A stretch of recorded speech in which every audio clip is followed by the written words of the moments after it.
Ever seen a heckler try to ruin a comedian's set? Big mistake. These comedy pros don't just handle interruptions, they turn them into legendary moments. Known for his razor-sharp wit and lightning-fast comebacks, Jimmy Carr actually welcomes hecklers. Watch how he dismantles them from every angle. Shouldn't you be invading Congress on January 6th? What the are you dressed as?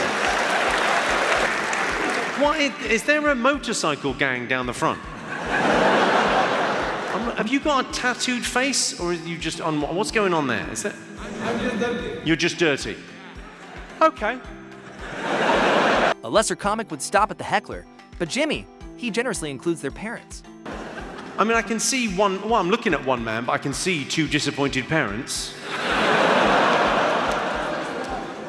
I blame the alcohol. Not what you've had today, what your mother was drinking when pregnant with you. Later that night, another brave soul tried to bait Jimmy into political comedy, until his own slurred words became the punchline. How did you like the comedy in the White House yesterday?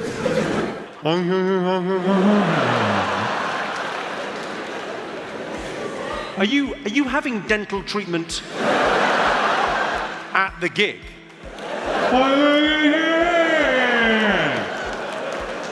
Are you getting, well, I'd love to see the show, but I've got to get this root canal done. Doctor, can you come with me, please? What? Little did he know, his clumsy question would drag even the leader of the free world into Jimmy's line of fire. Oh, the White House yesterday, yeah, f me. But Donald Trump for me, I know a lot of people think ill of him, but for me, Donald Trump is my spirit animal. I'll tell you why. I look at Donald Trump and I see a TV host who became the most powerful man in the world. And I dare to dream. I am a spray tan away from power. Just when you thought the joke couldn't go deeper, Jimmy graciously extends the punchline to Melanie too. Because why roast just one powerful figure when you can make it a couple's discount? I just need a Slovenian wife. But how did they meet? It's a tale as old as prostitution. A woman who appeared noticeably intoxicated during Troy Bond's comedy set shocked the entire room when she suddenly blurted out a racial slur. The moment immediately changed the energy in the venue, as both the audience and Troy himself tried to process what had just happened. For the rest of the class. I said no! That's the security. As the situation escalated, security quickly stepped in. Yeah, say something about it, pussy. Yeah, do something about it. What you gonna do, bitch? Yeah, come up here and talk to me now. Security politely informed her that her performance was over unless she wanted an early exit. If you do that, you have to leave. Just tell me, that's one part, that's it. What kind of fruit? Perhaps emboldened by alcohol, she not only ignored the warning, but even attempted to rush the stage and grab Troy's microphone.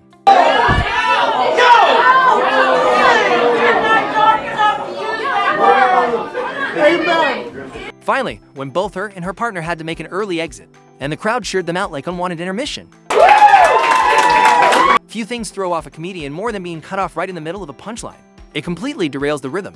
We were terrified that Saddam Hussein is gonna shoot mustard gas at us. But what about the Palestinians? Can I finish my... Even Shahak Shapira couldn't keep a straight face when the heckler yelled something so ridiculous. The comedian himself started laughing. What about the Palestinians?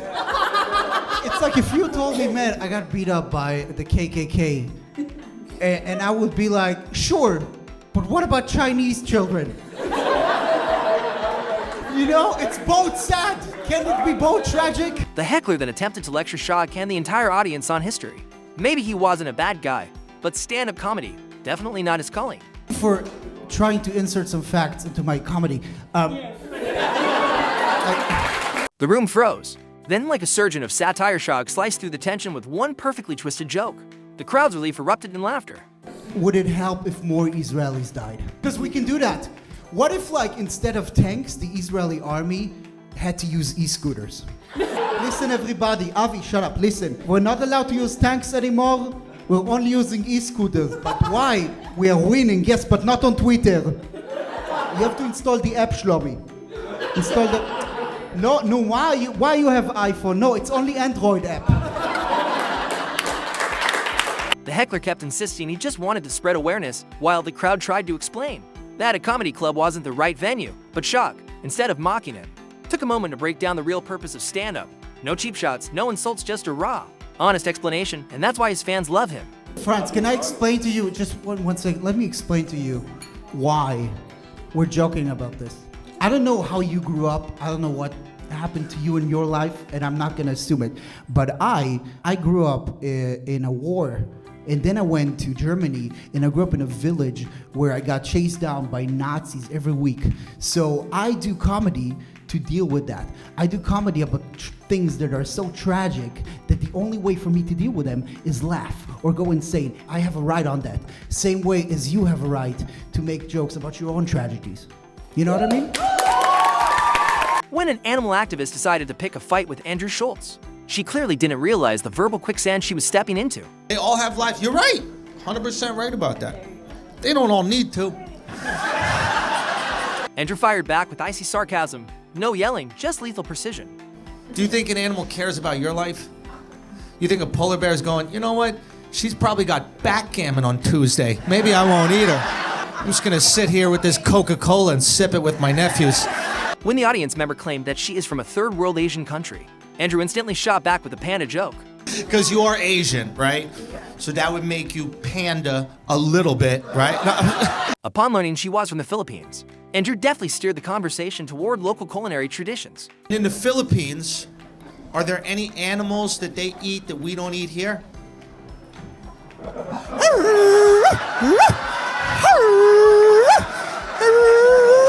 In that moment, the audience member seemed to resign herself to defeat, mentioning how her friends had predicted she'd lose. You're not gonna win this. But it's not about win or lose. Andrew wasn't finished yet. His arsenal of jokes was still fully loaded, ready to deliver another round of sharp wit. In the Philippines, they eat dogs because they don't care as much about dogs, right? Because they don't have Chipotle. They don't have Chipotle, they got Chihuahua.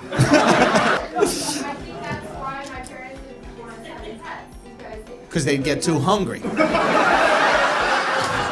Andrew dropped the bit briefly, inquiring about her roots.